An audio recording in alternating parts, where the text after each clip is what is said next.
எல்லா பெருமைகளும் இறைவனுக்கே. நம் அனைவர் மீதும் இறைவன் புறத்திலிருந்து அமைதியும் சமாதானமும் நிறைவாகின்றார். காலை பிரார்த்தனை. அகிலங்களின் இறைவனே, அனைத்து பெருமைகளும் போற்றுதல்களும் உன் ஒருவனுக்கே உரியது. அனைத்தின் ஆதாரமும் நீ, அனைத்தின் தொடக்கமும் நீ, அனைத்தின் முடிவுகளும் உன்னிடமே. உன்னுடைய அருட்கொடையாம் இந்த நாளை உன்னுடைய திருப்பெயரால் நான் தொடங்குகின்றேன். என்னுடைய அறிவின் மற்றும் அறியாமையின் தீங்குகளிலிருந்து உன்னிடமே நான் பாதுகாவல் வேண்டுகின்றேன். என்னுடைய பெருமை மற்றும் பொறாமையின் தீங்குகளிலிருந்து உன்னிடமே நான் பாதுகாவல் வேண்டுகின்றேன். உலகத்தின் பொருள் மயக்கங்களும் என் மன இச்சைகளின் கெட்ட நோக்கங்களும் உன்னுடைய பொருத்தத்தை விட்டும் என்னை விலக்கிவிடாமல் இருக்க உன்னிடமே உறுதியாக நான் பாதுகாவல் வேண்டுகின்றேன். இன்னும் என்னுடைய தவறுகள் மற்றும் பாவங்களுக்காக உன்னிடமே நான் மன்னிப்பை வேண்டுகின்றேன். மன்னிப்பவனே, என்னை மன்னிப்பாயாக. நேர்வழியில் என்னை நிலைத்திருக்கச் செய்வாயாக. உன்னுடைய அருளை கொண்டும் கருணையை கொண்டும் உன் புறமிருந்து நற்குணங்களை கொண்டும் ஞானங்களை கொண்டும் என்றென்றும் என்னை நீ வழி நடத்துவாயாக. நீ என்னுடன் எப்போதும் இருந்து கொண்டிருப்பதை என்னை எப்போதும் உணர்ந்திருக்கச் செய்வாயாக. என்னுடைய எண்ணங்களிலும் பார்வையிலும் பேச்சுக்களிலும் செயல்களிலும் பொறுமையை கொண்டும் நன்மைகளை கொண்டும் எனக்கு வழிகாட்டுவாயாக. எனக்காக நீ நாடியிருக்கும் நன்மைகளை தவறாது நான் அடைந்து கொள்ள எனக்கு நீ உதவி செய்வாயாக. நீயே என் இறைவன், நீயே என்னுடைய பொறுப்பாளன், நீயே என் இறைஞ்சுதலை செவியேற்பவன். செவியேற்பவனே, படைப்பாளனே, புதிய படைப்பாக என்னை ஆக்கி தருவாயாக. புதிய வாழ்க்கையில் என்னை வாழ வைப்பாயாக. அமைதியும் சமாதானமும் ஆரோக்கியமும் ஞானங்களும் நன்மைகளும் மேன்மைகளும் குளிர்ச்சியும் கதகதப்பும் சோலைகளும் நீரோடைகளும் தூய உணவுகளும் உறவுகளும் நிறைந்த புத்தம் புதிய வாழ்க்கையை உன்னை கொண்டு நான் விரும்புகின்றேன். விருப்பங்களை அளிப்பவனே, ஏற்றுக்கொண்டேன் இறைவனே. புதிய வாழ்க்கையில் என்னை வாழச் செய்வாயாக. புதிய படைப்பாய் என்னை ஆக்கி தருவாயாக. உன்னுடைய அருட்கொடையாம் இந்த நாளை உன்னுடைய திருப்பெயரால் நான் தொடங்குகின்றேன். பெருமைகளும் புகழ்களும் உன் ஒருவனுக்கே. புதிய வாழ்க்கையில் என்னை வாழச் செய்வாயாக. புதிய படைப்பாய் என்னை ஆக்கி தருவாயாக. இறைவன்கிட்ட நம்ம ஒவ்வொரு நாளும் கேட்குறோம். அந்த புதிய படைப்பு எப்படிப்பட்டது அப்படிங்கிறத நாம் அறிந்தவர்கள் இல்லை. எனவே நம்முடைய வேண்டுதல்களில் இந்த உலகம் சார்ந்த நாம் பார்த்த எந்த ஒரு தன்மையும் இருந்து விடக்கூடாது. அது புத்தம் புதிய படைப்பாக இறைவன் மட்டுமே அறிந்த ஒன்றாக அது இருக்க வேண்டும். நம்முடைய வேண்டுதல்களில் படைக்கப்பட்ட பொருள்களும் தன்மைகளும் இருந்துவிடக்கூடாது என்பதில் கவனமாக இருக்க வேண்டும். அப்படி இருந்துச்சுன்னா நம்ம கேட்குற இந்த வார்த்தைக்கே அர்த்தம் இல்லாமல் போயிடும். புத்தம் புதிய படைப்பு. ஏற்கனவே அதே மாதிரி ஒரு கார் எனக்கு புதுசாக வாங்கித்தாங்க அப்படின்னா அது புத்தம் புதிய படைப்பு. சுகமான ஒரு வாழ்க்கை, இதுவரை படைக்கப்படாத சுகமான ஒரு வாழ்க்கை எனக்காக. அதுதான் புத்தம் புதிய அப்படிங்கிறதுக்கான அர்த்தம். இன்னைக்கு ஒரு விஷயம் எல்லாருக்கிட்டையுமே ஷேர் பண்ணணும்னு நினைச்சேன். என்னன்னா, நம்ம எல்லாருக்குமே கடந்த காலம்னு ஒண்ணு இருக்குது. அந்த கடந்த காலத்துல நிறைய நன்மைகள் இறைவன் அருளால் நடந்திருக்கிறது. நம்முடைய அறியாமையினாலேயும் பெருமையினாலேயும் கவனக்குறைவுனாலையும் நிறைய தவறுகளும் நடந்திருக்குது. அந்த தவறுகள் நம்மள முடக்கி கடந்த காலத்திலேயே பிடிச்சு வச்சிருக்க வேண்டாம். அதிலிருந்து நம்ம மூவ் ஆன் ஆகி நாளைய விருப்பங்களை இறைவன் மனசுல கொடுத்துருக்கான் இல்லையா, அதை நம்பிக்கை கொண்டு கடந்து வந்துடணும். இந்த கடந்த காலத்திலேயே நம்ம சிக்கி இருக்கக்கூடாது. அது ஒரு மிக முக்கியமான கெட்ட குணமாக, மனதின் கெட்ட சக்தியாக பார்க்கப்படுகிறது. கடந்த காலத்தில் நிகழ்ந்த கசப்பான நிகழ்வுகளையே நினைத்து அதிலேயே முடங்கி போய் இறைவன் நமக்காக நம்முடைய மனதில் தந்திருக்கக்கூடிய நாளைய வாழ்க்கைக்கான விருப்பங்களின் மகத்துவங்களை சுகங்களை தவற விட்டு விடக்கூடாது. அவ்வாறு நம் கடந்த காலத்திலே சிக்கி இருப்போம் என்றால் நிச்சயமாக அது நம்முடைய உடலில் நோய் தன்மைகளாக வெளிப்பட முடியும். அப்படியான ஒரு நோய் தன்மைய பத்தி தான் இன்னைக்கு நாம பார்க்க இருக்கிறோம். ஒரு சின்ன மருத்துவ விளக்கத்த புரிஞ்சுக்கலாம். ரொம்ப முக்கியமானது அது. போர்டு மட்டும் கொஞ்சம் வாட்ச் பண்ணிக்கலாம். நம்ம அக்குபஞ்சர் மருத்துவத்துல படிக்கிறோம். நம்ம சக்தி உடல பத்தி. அதுல வந்து ஃபயர் இருக்கு, எர்த் இருக்குது, ஏர் இருக்குது, வாட்டர் இருக்குது, ஸ்பேஸ் இருக்கு. இது எல்லாமே நம்ம சக்தி உடல்ல இருக்கக்கூடிய ஸ்ட்ரக்சர் நம்ம படிக்கிறோம். இதுல ஒவ்வொரு எலிமெண்ட்டுக்கு நடுவுல ஒரு கனெக்ஷன் இருக்குதுன்றத நம்ம ஏற்கனவே பார்த்துருக்குறோம். அக்குபஞ்சர் படிச்சவங்களுக்கு நல்லா தெரியும். இதுல ரொம்ப முக்கியமான இது எல்லாமே கனெக்ஷன்ஸ் தான். ஒவ்வொன்னும் ஒவ்வொரு கனெக்ஷன். நேத்து கூட சப்ஜெக்ட் நான் பேசியிருந்தேன். ஒவ்வொன்னும் ஒவ்வொரு கனெக்ஷன். ஒவ்வொரு கனெக்ஷனுமே ஸ்ட்ராங்கா இருக்கணும். சரிங்களா? அதுல ரொம்ப முக்கியமான ஒரு கனெக்ஷன். முக்கியமா இந்த சீசன்ல நெறைய பேருக்கு கட் ஆகக்கூடிய ஒரு கனெக்ஷன் என்ன கனெக்ஷன்னா, இந்த ஏருக்கும், வாட்டருக்கும் ஒரு கனெக்ஷன் இருக்கும். ஏருக்கும், வாட்டருக்கும் ஒரு கனெக்ஷன் இருக்கும். அதாவது ஏர்ல இருந்து ஒரு எனர்ஜி வாட்டருக்கு வரும். ஏர்ல இருந்து ஒரு எனர்ஜி வாட்டருக்கு வரும். சரிங்களா? இப்ப இந்த கனெக்ஷன மட்டும் நான் தனியா எழுதி போடுறேன். ஸோ ஏரு ஏர்ல இருந்து ஒரு எனர்ஜி வாட்டருக்கு வரும். சரிங்களா? இந்த ஏர் அப்படிங்கிறது என்னங்க நம்ம லங்ஸ்ன்னு சொல்லுவோமா இல்லையா? வாட்டர்ங்கிறது வந்து கிட்னி. சரியா? ஞாபகம் இருக்கா எல்லாருக்கும் அக்குபஞ்சர்? லங்ஸ்ல உருவாகக்கூடிய நீர் கழிவுகள் இருக்கு இல்லையா? லங்ஸ்ல உருவாகக்கூடிய நீர் கழிவுகள் எல்லாமே இந்த கனெக்ஷன பயன்படுத்தி தான் லங்ஸ்ல இருந்து கிட்னிக்கு வந்துரும். கிட்னில இருந்து சிறுநீராக மாற்றப்பட்டு வெளிய போயிடும். அவுட். Out gate. ஓகேவா? லங்ஸ்ல வந்து நீர் சத்து எப்பயுமே உருவாகிக்கிட்டே தான் இருக்கும். டே டு டே நீர் சத்து உருவாகிக்கிட்டே இருக்கும். லங்ஸ் என்ன பண்ணணும்? இந்த கனெக்ஷன பயன்படுத்தி நீர் சத்த கிட்னிக்கு அனுப்பிச்சு வெளிய தள்ளி விட்டுரும். சப்போஸ் இந்த கனெக்ஷன் வந்து வீக்கா இருக்குன்னு வச்சுக்கோங்களேன். இந்த கனெக்ஷன் அடைபட்டு, தடைபட்டு போயிருக்குன்னு வச்சுக்கோங்களேன். இந்த லங்ஸ் என்ன பண்ணுமோ, நீர் சத்த, நீர் கழிவ சிறுநீரகத்துக்கு அனுப்ப முடியாதா? அப்ப என்ன ஆகும்? நீர் கழிவு லங்ஸ்லயே தேங்குமா? நீர் கழிவு லங்ஸ்லயே தேங்கும்போது, அது லங்ஸுக்கு பெரிய ஆபத்து தானே! ஏன்னா, லங்ஸுங்கிறது காற்று நிரம்பி இருக்க வேண்டிய ஒரு உறுப்பு. அதுல நீர் சத்து நிரம்பும்போது என்ன ஆகும்? லங்ஸ்னால சுருங்கி விரிய முடியாது. ஏன்னா, நீர் சத்து என்ன பண்ணும்? பாரப்படுத்தி விடும். லங்ஸ பாரமாக்கி விட்டுருமா இல்லையா? சில பேருக்கு மார்பு கனத்தல் ஒரு கம்ப்ளைண்ட். மார்பு அப்படியே கனமா இருக்கும். அவங்களுக்கு வந்து காத்து பத்தாத ஒரு ஃபீல் இருந்துகிட்டே இருக்கும். வெளியில எவ்வளவோ காத்து இருந்தாலும் அவங்களால காத்த உள்ள எடுக்க முடியும். ஏன்னா, கப்பு எம்ப்டியா இல்ல. தண்ணி இருக்குது உள்ள. அதனால வந்து அவங்களுக்கு மூச்சு விடவே கொஞ்சம் சிரமம். காத்து பத்தாமலே இருக்கும். டயர்டாவே இருப்பாங்க. மூச்சு அடைக்கிற மாரியே இருக்கும். "கதவு, ஜன்னல்லாம் தொறந்து விடுங்கப்பா" அப்படின்னு சொல்லுவாங்க. ஒரு ஒரு மேல் மூச்சு வாங்குறது, இதெல்லாம் இருந்துகிட்டே இருக்கும். இன்னும் சில பேருக்கு என்ன ஆகும்னா, லங்ஸ் வந்து எப்படியாவது இந்த நீர வெளிய தள்ளி விட்டுறணும்டா. இந்த கிட்னிக்கு தான் நம்ம அனுப்ப முடியல. நம்மளே ஏதாவது ட்ரை பண்ணி வெளியில அனுப்புவோம்ன்னு சொல்லிட்டு என்ன பண்ணும்? ஸ்னீசிங் ஏற்படுத்தும். அந்த ஸ்னீசிங்ல பார்த்தீங்கன்னா, வாட்டரியா இருக்கும். நீர் திவலைகள் இருக்கும். ஸ்ப்ரே பண்ற மாரி. ம். ஸ்னீஸ் பண்ணும்போது தண்ணியா வரும்.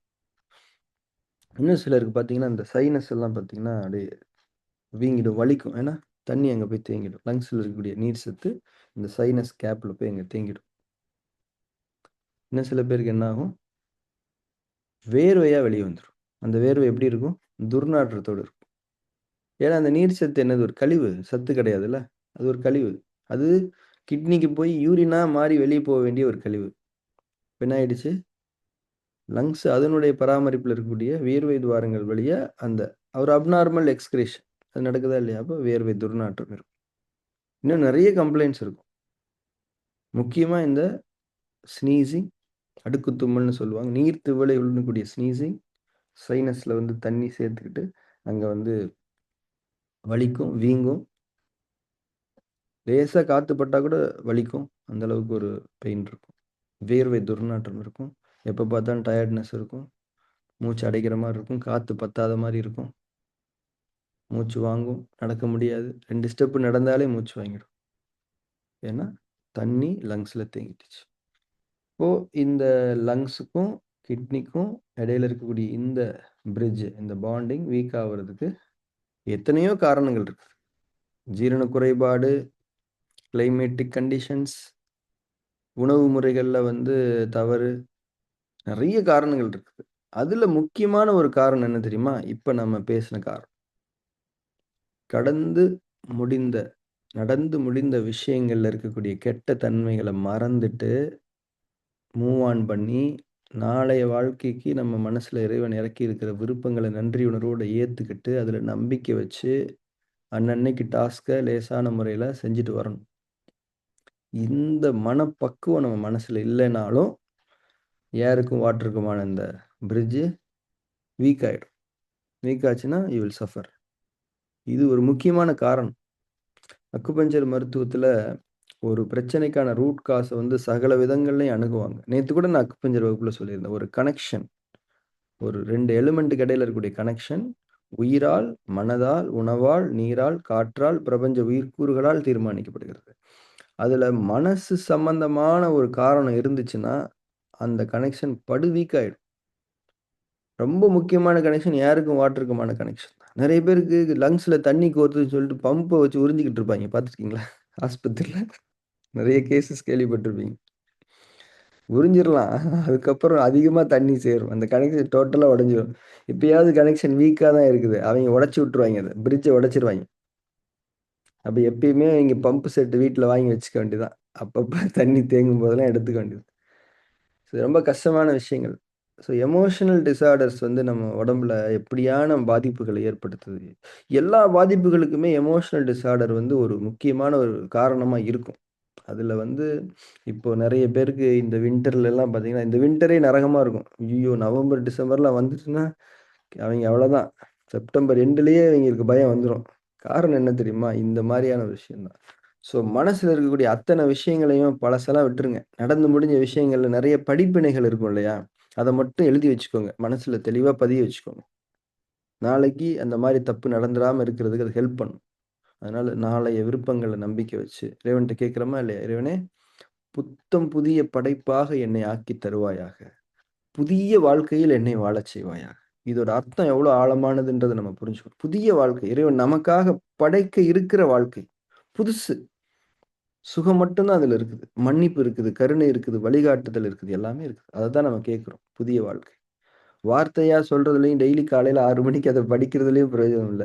அத நம்ம நம்ம மனசுல ஏத்துக்கிட்டு, அத உணர்ந்து, நம்ம மனசுல இருக்கக்கூடிய அந்த பாரங்கள்ல இருந்து விடுபட்டு, மூவ் ஆன் ஆயி, நாளைய வாழ்க்கைய நோக்கி நகர்ந்துரும். இறைவன் மேல் நம்பிக்கை வச்சு, இறைவன முன்னோக்கி.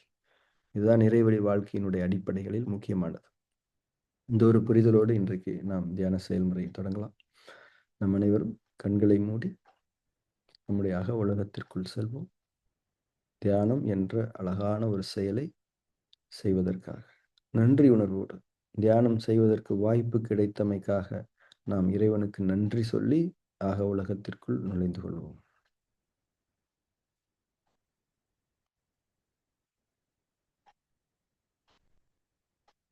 தன்னந்தனிமை தவ உணர்வு நெறியை மேற்கொள்ளுங்கள். இந்த உலகத்திலிருந்து வெளியே வாருங்கள். தூரமாக வாருங்கள். தனியே வாருங்கள். இந்த உலகம் உங்களுக்கு கொடுத்திருக்கக்கூடிய அத்தனை அடையாளங்களையும், சுமைகளையும், புகழ்களையும், பெருமைகளையும், கெட்ட உணர்ச்சிகளையும், கழிவுகளையும், பாரங்களையும், அலங்காரங்களையும், வேஷங்களையும் அனைத்தையும் விட்டுவிட்டு, நீங்கள் நீங்களாக இறைவன் உங்களை எப்படி படைத்தானோ அப்படியான தன்மையை நோக்கி நீங்கள் தனியே வாருங்கள். தன்னந்தனியே நீங்கள் அமர்ந்து கொள்ளுங்கள். மலை உச்சியில் அமர்ந்து கொள்ளுங்கள். கீழே உலகம் இருக்கட்டும். அதை விட்டுவிட்டு உயர்ந்து அந்த மலை உச்சியில் அமர்ந்து கொள்ளுங்கள்.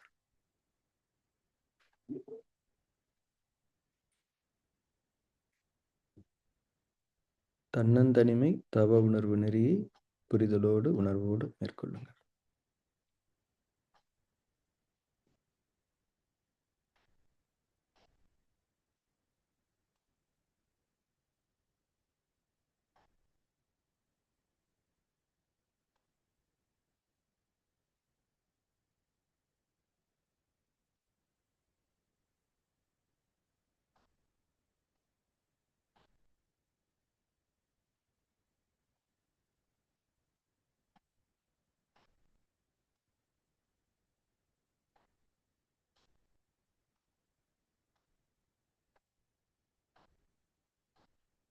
தன்னந்தனியாக இருந்து கொண்டிருக்கக்கூடிய நீங்கள் இறைவன் முன்னால் அமர்ந்திருப்பதை உணருங்கள். அகிலங்களின் இறைவன் உங்களை நேருக்கு நேராக பார்த்து கொண்டிருக்கின்றான் என்ற மகா சத்தியத்தை உணர்ந்திருங்கள். ஆதி மூலம் உங்களை பார்த்து கொண்டிருக்கிறது. அகிலங்களின் இறைவன், மூலங்களின் ஆதி உங்களை பார்த்து கொண்டிருக்கின்றான் என்ற உணர்வோடு தவம் இயற்றத் தொடங்குங்கள். இயல்பாக இருங்கள். முற்றிலும் இயல்பாக இருங்கள். எந்த விளக்கங்களையும் எந்த கேள்விகளையும் இறைவனிடம் கேட்காதீர்கள். வெறுமனே நீங்கள் நீங்களாக இருங்கள். அவனுடைய பார்வை உங்களது சகல தன்மைகளையும் அறிந்ததாக இருந்து கொண்டிருக்கிறது. வெறுமனே அமர்ந்திருங்கள்.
மிக ஆழமாக உணர்ந்து கொள்ளுங்கள்.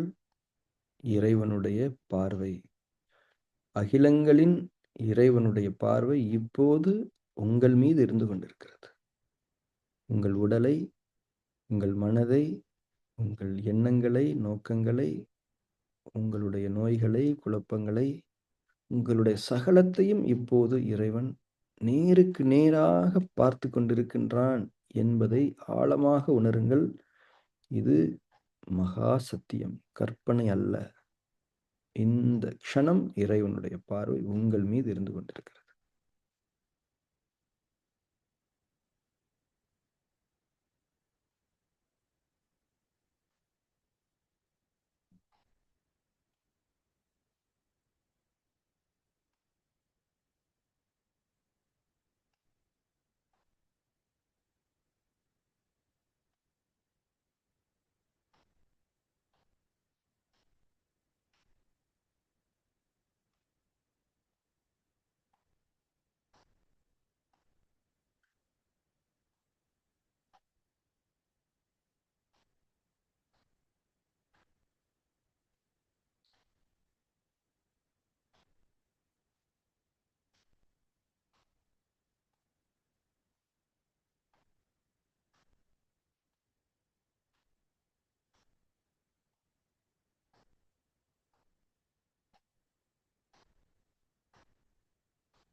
இறைவனுடைய பார்வை உங்கள் மீது இருந்து கொண்டிருக்கிறது.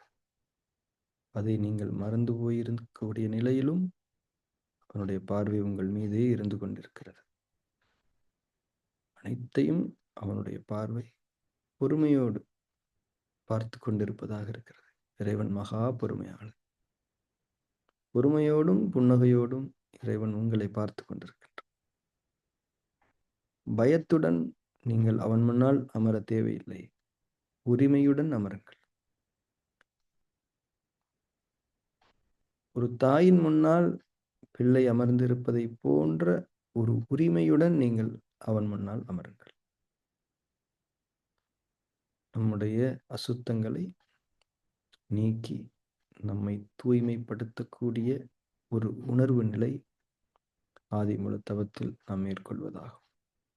இறைவனுடைய பார்வையை தவிர நம்மை மீட்கக்கூடிய தூய்மைப்படுத்தக்கூடிய ஒன்று இருக்க முடியாது. மிக சரியான ஒரு இருப்பிடத்தில் நீங்கள் அமர்ந்திருக்கிறீர்கள். அது இறைவனுடைய பார்வை என் மீது இருக்கிறது என்ற உணர்வில் அமர்ந்திருக்கக்கூடிய நிலை, இருப்பு நிலையாகும். உணர்வோடு தியானம் செய்யுங்கள்.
நாம் தியானத்தை நிறைவு செய்து கொள்ளலாம்.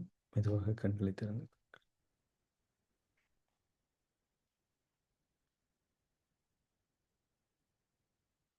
பழையன கழிந்து புதியன புகுந்து நம்முடைய வாழ்க்கை புத்தம் புதியதாக மலர வேண்டும். இப்போ போகி பண்டிகைலாம் அதுக்காக தான் நம்ம கொண்டாடுறோம். டயர கொளுத்துறதும், மேல அடிக்கிறதும், பழைய ஐட்டங்கள கொளுத்துறதும், அதோட நிறுத்தினா போதாது. மனசுல இருக்கக்கூடிய கசப்பான, கெட்ட தன்மைகள நீக்கி நம்ம தூய்மை அடையணும். அப்பதான் தை பிறந்தால் வழி பிறக்கும். இல்லாட்டினா வலி தான் பிறக்கும். பெயின் தான் பிறக்கும். ரிச்சுவல்ஸ் சடங்குகள் அப்படிங்கிறது வந்து தட் கேரிஸ் சம் மெசேஜ். அதுல எந்த மாற்று கருத்தும் இல்ல. பட் அத நம்ம வந்து ஒரு மெட்டீரியலாவே வச்சுக்கிட்டோம் அப்படின்னா, யாருக்கும் எந்த பிரயோஜனமும் இல்ல. என்வைரன்மென்டல் இஷ்யூஸ் தான் வரும். இப்ப கவர்மெண்ட் அந்த டயர் கொளுத்துறதெல்லாம் தடை பண்ணியிருக்காங்கன்னு நெனைக்கிறேன். முன்னாடிலாம் டயர கொளுத்தி கருப்பா இருக்கும். காலையில எந்திரிச்சாலே, அப்படியே புகை மூட்டமா இருக்கும். எல்லாத்தையும் கொளுத்தி விட்டுருவாய்ங்க. இப்போ ரிச்சுவல்ஸ் அப்படிங்கிற ஒரு விஷயத்த வந்து மக்கள் அப்படியே புரிஞ்சுக்கிறாங்க. அதனால தான் எந்த மாற்றங்களும் இல்லாம ஆஸ்பத்திரிகள் அதிகமாயிட்டே இருக்குது. நோயாளிகள் அதிகமாயிட்டே இருக்கிறாங்க. அதுவும் இந்த ரெஸ்பிரேட்டரி டிஸார்டர்ஸ் இருக்கு இல்லையா? அது ரொம்ப அதிகமாயிட்டே இருக்குது. ஏன்னா பொல்யூஷன் வேற ஒண்ணுமே கிடையாது. ஏகப்பட்ட பொல்யூஷன். நகர வாழ்க்கையில நீங்க இருக்கீங்களா? உங்களுக்குள்ள போறது வந்து காத்து கிடையாது. காத்து மாதிரி ஒண்ணு.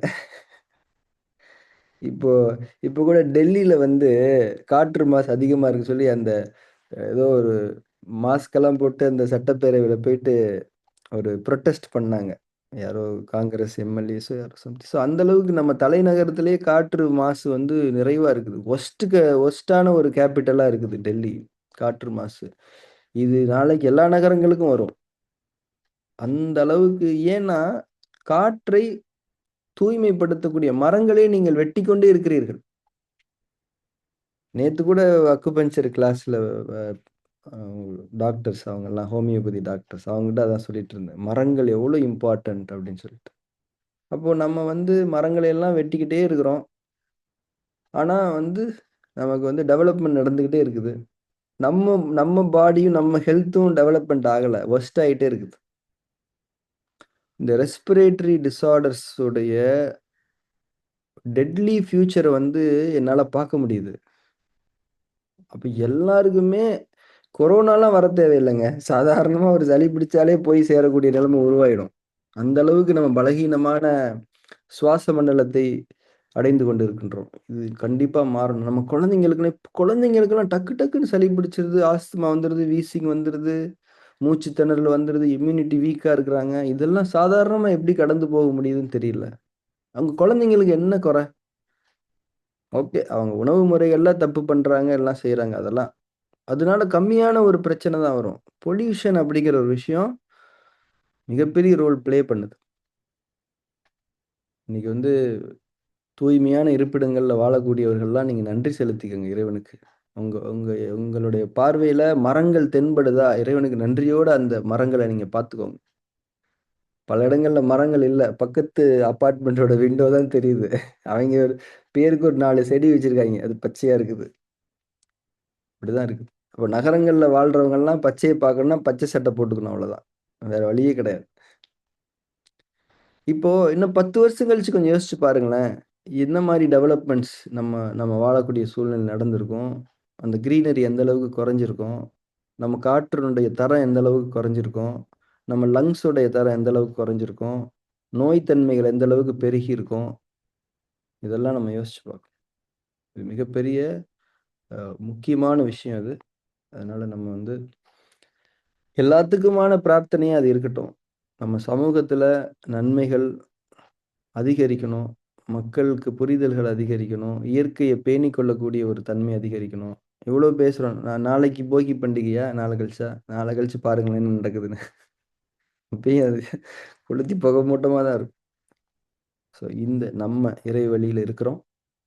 இந்த போகி பண்டிகை, இந்த தை புதிய வாழ்க்கை, புத்தம் புதிய படைப்பாக, புதிய வாழ்க்கையில் என்னை வாழ வைப்பாயாகன்னு சொல்லக்கூடிய அந்த வார்த்தைக்கு ப்ராப்பரா ஜஸ்டிஃபை பண்ணக்கூடிய ஒரு வாழ்க்கையாக நம் அனைவருக்கும் அமையட்டும். நம்முடைய சமூகத்துக்கு அமையட்டும். எல்லா பெருமைகளும் இறைவனுக்கு. நாளை தியான வகுப்பில் நாம் சந்திக்கலாம்.